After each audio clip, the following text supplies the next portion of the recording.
तो female interaction जो कि मुझसे बिल्कुल भी नहीं होता और ना ही मैं मर रहा हूँ किसी लड़की से बात करने के लिए। लेकिन कुछ दिन पहले मैं कॉलेज गया था। हाँ, कॉलेज 75% अटेंडेंस के चक्कर में हर दिन कॉलेज जाना पड़ता है, वो भी इस गत्ते और धूल से भरे रास्ते से। तो क्लास खत्म होने के बाद मैं बस का वेट कर रहा था। लकीली मुझे कोई बस नहीं मिला तो मुझे उसी ऑटो से जाना पड़ा जिस पर सिर्फ लड़कियां बैठी है। फॉर योर बेटर अंडरस्टैंडिंग, यहाँ के ऑटो में पूरे 10 लोग बैठ सकते हैं। 2 यहाँ, सर यहाँ और यहाँ 2-2 करके सर, और सारी लड़कियां और सारी लड़कियां 20 के सीट में बैठी थी। वैसे तो आमतौर पर मैं आगे ही बैठना प्रेफर करता हूँ अपने ऑटो वाले भैया के साथ। नहीं, मेरा उससे कोई ऐसा लगाव नहीं है, लेकिन आज कुछ अलग था। मेरे इस दिमाग को लगा कि आज पी से बैठ जाते हैं और मैं जाके पी से बैठ गया। Set for uncle. हाँ, मैं वहाँ जाके बैठ गया जहाँ पर और 3 लोगों के लिए सीट बची है। और मुझे ये पता है यहाँ कोई लड़की भी आके बैठ सकता है, क्योंकि ऑटो वाले भैया थोड़ी ना जाने वाले हैं जब तक ऑटो में 10 लोग घुसा ना ले। और तभी वहाँ पर 3 लड़कियाँ आके खड़ा होती है। अगर वो लड़कियाँ सुंदर हो तो oh my God, I am gonna share seats with beautiful girls. नहीं, मैं किसी और में ही लगा था, अपने सबसे करीबी सबसे प्यारा फोन के साथ। वैसे मैं कमेंट्स का रिप्लाई कर रहा था और वैसे भी मैं कभी प्रेफर नहीं करता कि मेरे पास में कोई लड़की आके बैठ जाए, चाहे वो अप्सरा ही क्यों ना हो। लेकिन हो सकता है तुम जैसे लोगों के लिए ये सबसे अच्छा मोमेंट हो, थर्की लोग। पर अब मेरे लिए सिचुएशन बिगड़ चुका था। मैंने आंख उठाकर देखा तो ये लड़कियां हंस रही थी और पता नहीं क्यों शर्म मुझे आ रही थी, लेकिन मैं वहाँ से हिला तक नहीं। क्यों, बेइज्जती हो जाता क्या ना? या फिर तुम्हें लड़कियों के साथ बैठने में बड़ा मजा आता है? नहीं यार, इवन तो आगे वाले सीट्स खाली थे, लेकिन मेरे दिमाग में सिग्नल गया ही नहीं कि कुछ करना है। कुछ तो करो यार, एटलीस्ट उठ जाओ या फिर जाके आगे बैठ जाओ। मेरा दिमाग बहुत स्लो रिएक्ट करता है, बट इवेंचुअली लड़कियां ही आगे चले गए, वो भी सिर्फ एक, बाकी तो पीछे ही बैठ गए। हालांकि आगे 2 सीट्स खाली थी, बट क्योंकि अपने एक फ्रेंड्स को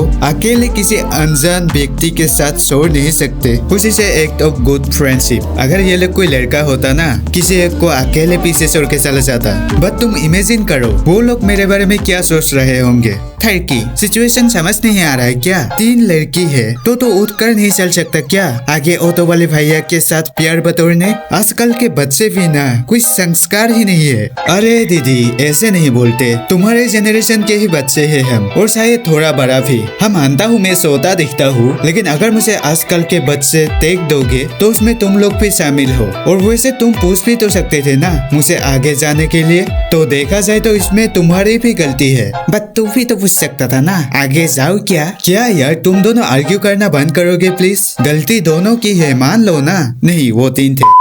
वैसे ये लड़कियां मेरे क्लास से ही है अगर मैं गलत नहीं हूँ तो, लेकिन मैं वहाँ पर बस एक साइड कैरेक्टर हूँ। ऑलमोस्ट 2 साल हो गए एक ही क्लास में, पर शायद ही मैंने किसी लड़की से बात की है। मजाक कर रहे हो? अगर तुम अपने क्लास के लड़कियों से ही बात नहीं कर पाते हो तो किसी लड़की को अपने प्यार का इजहार कैसे करोगे? इस तरह तो तुम हमेशा के लिए सिंगल ही रह जाओगे। हाँ, तो इसमें क्या दिक्कत? और किसने कहा कि मैं उससे बात नहीं कर पाता हूँ? बस मैं बात करना नहीं चाहता। अगर मैं चाहूँ ना तो सारे लड़कियां मेरे पीछे भागने लगेंगे। शकल देखी है अपनी। ओके, तो कहाँ थे हम? अब वो लोग आके बैठ तो गए, पर अब करे क्या?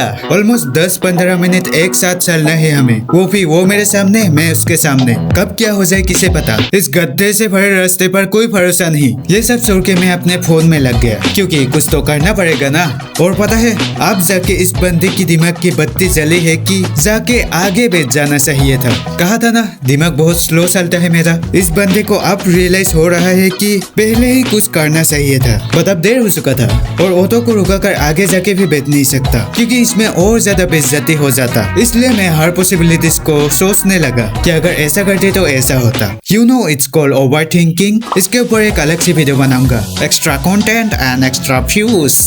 अब यार मुझे नहीं पता कि वो लोग अनकंफर्टेबल है या शाय, दोनों फुसफुसे के बात करने लगे। और मुझे ये साफ दिख रहा था क्योंकि दोनों मेरे ठीक सामने ही बैठे हैं, पर मैं मस्त अपने फोन के साथ सेटिंग करने में लगा था। और तभी ऑटो वाले भैया गाड़ी रोक देते हैं। नहीं, मेरे सिचुएशन देखकर नहीं, एक्चुअली जो लड़कियां बीच में बैठी थी उन्हें उतरना है, और मेरे साथ वाले लड़के भी उतर गए। I mean, मेरे सामने जो 2 लड़कियां थी वो। मुझे लगा इन लोगों का घर भी यही कहीं होगा, लेकिन वो लोग तो जाके फिर से बीच में बैठ गए। उस मोमेंट पर मेरे जिस लेवल की बेइज्जती हुई ना, मैं कभी भूल नहीं पाऊंगा। क्योंकि मुझे ये याद रहे या ना रहे, वीडियो तो रहेगी ही ना। और मुझे पता है कि वो लड़कियां कुछ मोमेंट में ही ये सब भूल गए हैं और शायद वो लोग मेरे बारे में कुछ ऐसा सोचते ही नहीं। हालांकि पीछे बैठने पर बहुत ज्यादा झटका देती है, इसलिए जाके आगे बैठ गया। किसी क्या पता, इस मोमेंट पर मैं खुद को डिफेंड ही कर सकता हूँ। उस दिन मैं सिर्फ उन्हीं चीजों के लिए डिप्रेस रहा और खुद को बहुत सारा गाली भी दी। बट इन दी एंड मेरा एक वीडियो बन चुका है and that's what I really care about. Subscribe ना करो तो भी चलेगा, पर कमेंट जरूर कर जाना। तब तक के लिए सायोनारा।